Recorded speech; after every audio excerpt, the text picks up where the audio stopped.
Crikey! Joshua, you see that? It's a unicorn in the forest. Yep. It's not really a unicorn.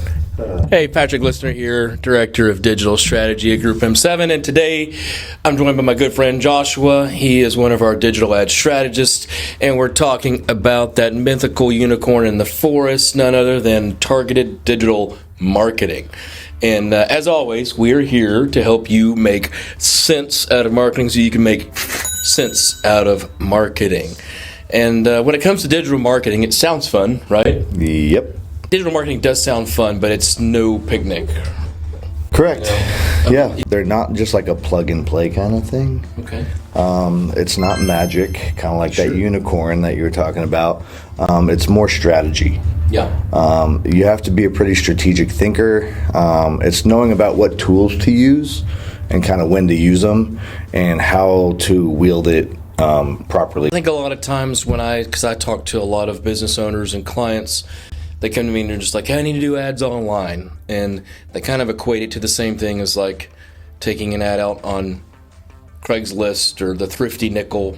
I'm aging myself now. Some people know what the Thrifty Nickel is. Some people don't. Yellow Pages, yeah, great stuff. Or billboards, that type of traditional type marketing. And it is, but it's also not. So can you talk about maybe some differences there? This is a new age, right? So like you just said, Yellow Pages. Digital age. This is a digital age. And so I'll just, I guess, start with like Google Ads. That's the one that like most people know. Sponsored ads. That puts you in front of people who are kind of like already searching for what you have to offer. So there's people that are like, they need what you're offering, maybe. Yeah, it's more high intent. So It's like, oh no, my tooth is aching. I need a dentist near me now. Like, and they search that. That's Google Ads. It's very like, I have a service to provide for you, and I want to make sure my service is at the top of that Google list. And how does that work? Part of my job is really like interpreting what people do and how they work. And so I do a thing called I create personas.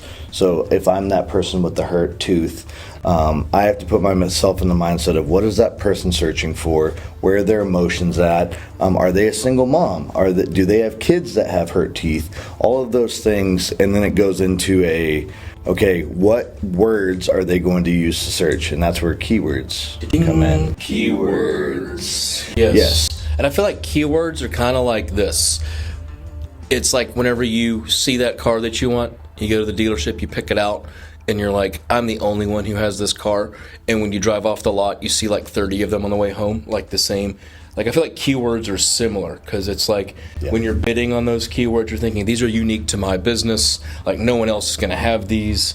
And there's a strategy of like, is your website written correctly? Like for SEO, search engine optimization. That's like the baseline for any good, healthy marketing strategy, right? I say that all the time. When people call and they say, I want to do digital ads, I tell them, well, first, how is your organic like fitness? It's like, you can look at a gym all day long, but if you don't lift the weights, then you ain't getting any healthier. On top of that, like, what is your diet like? Because if you just go in the gym and get on the treadmill for 50 hours and then eat these yummy sweet tarts all day long, like, you're not going to get any healthier. Yeah. It's the same thing with organic search engine optimization and the keywords that are connected to that. Correct. I also think kind of how you just use that as someone in the gym that like works out. If they just stay at home, but they're at the gym every day and they're getting buff and healthy and strong, and this person's like, hey, I kind of want to show the world how I'm doing. That's where like ads come in. It's like my job, or our company's job, but my job specifically is to say, hey, look what this guy's done. Look how strong he is. Look at all these great qualities he has. Look at all these things. We're going to get you out there so when someone says, I want to find a buff guy, that person shows up. Or someone with a great mustache. Or mustache. Thank you. Yes. Thank you. So that's Google Ads to like in a very short stint, easy way. But then you got things like Meta, and you've got TikTok, and now you have Threads that does ads too. Like these threads, this is a nice shirt. Yeah. But I'd say with Meta and TikTok and those social platforms, you're not really, it's not a search intent thing. It's more of like you're interrupting, you're inspiring people, you're kind of like sparking awareness of something. Yeah. Sometimes before even like someone really realizes it, like, hey, you see a white car and you like it, and all of a sudden they keep showing up and it's showing up and it's showing up. So different psychology, a whole different like way of approaching ads is like more brand awareness versus, hey, I need something right now.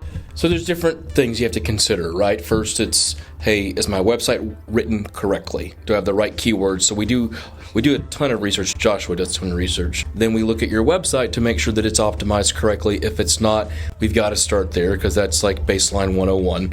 Once that's in the right place, then we can create different personas, audiences, and then the different platforms. Facebook is gonna probably never die. More than likely. I mean, it's going to outlive me for sure. But it's an aging demographic that's on there. You got kind of boomers and grandparents, great-grandparents that are on there looking at pictures of family and kids. Yep. But you have to have a Facebook account, to have an Instagram, to have a Threads, all of that. So you got to have it no matter what. Mm-hmm. Instagram is going to be more of anywhere from like late 20s to mid 40s-esque type demographic. Yeah. TikTok, I don't know because I ain't on it. So was that like 20s and 10-year-olds? I don't know. It's the social sisters are staring at me very angrily right now. I just want to say that out loud. But it's a younger audience on the talk, as the kids say on the street. So with that, though, you have to understand what type of content people are consuming, whether that's a video, a reel, a static image. And then really it's just about solving. All digital marketing is solving a problem in real time, on the right platform, in front of the right audience. So I use this analogy all the time when explaining digital marketing to people. We're really good at finding your target audience. That's not a problem. It's not a problem to, I can say with 100% certainty, we can find your qualified lead, no problem. What I can't do is I can't force them to purchase from you. I can't do that. It's like we're the best fishing guides on the planet. We know what time to wake up, what boat to use, what lure to use. We know where to find the wide mouth bass, so to speak, and we know exactly where they're going to be. We drop, the line in, but I can't make that fish bite the hook. So there's a high probability that we're going to get a bite. And so from there, we're constantly fine-tuning like our strategy. Is this the right content bait, so to speak, if you want to go with that analogy? But really, it's not about tricking anybody. Your business exists because it solves problems, and it does it really, really well. Group from 7 has been around for 30 years, celebrating 30 years this year, by the way. Older than Google. Thank you very much. Yeah. And anyways, all that to say, any business that is going to solve a problem is going to be around for a very long time that solves it well. So people are just needing to know that your business exists, that it meets them where they're at, that it solves their unique problem, and that they are coming back to you repeatedly because you do a really good job. Yeah. No, that's right. You summed it up.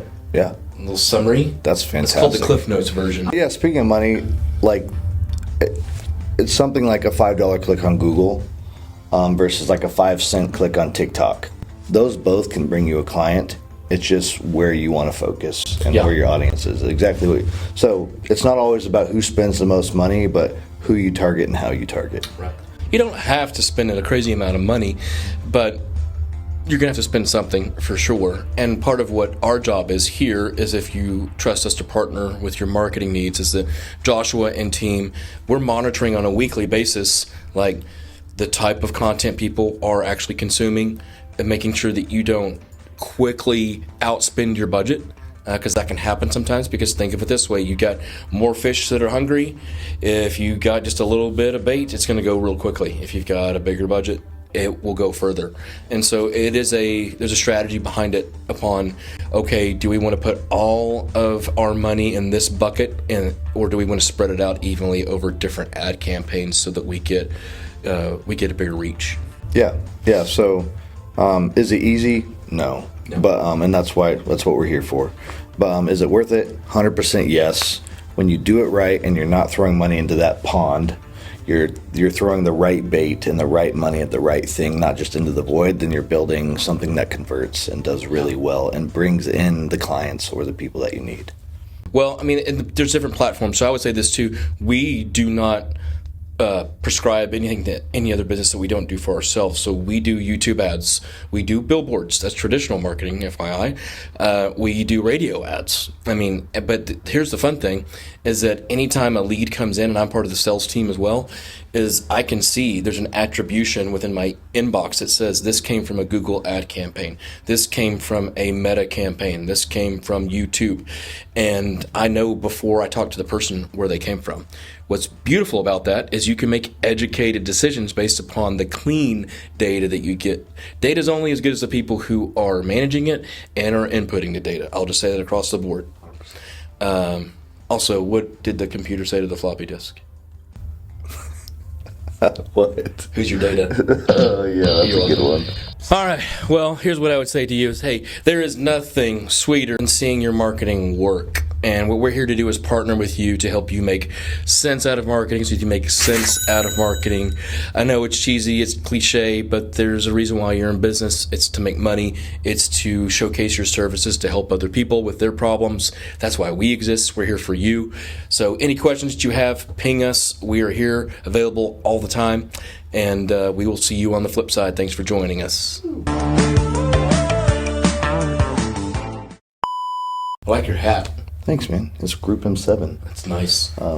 It's like that one.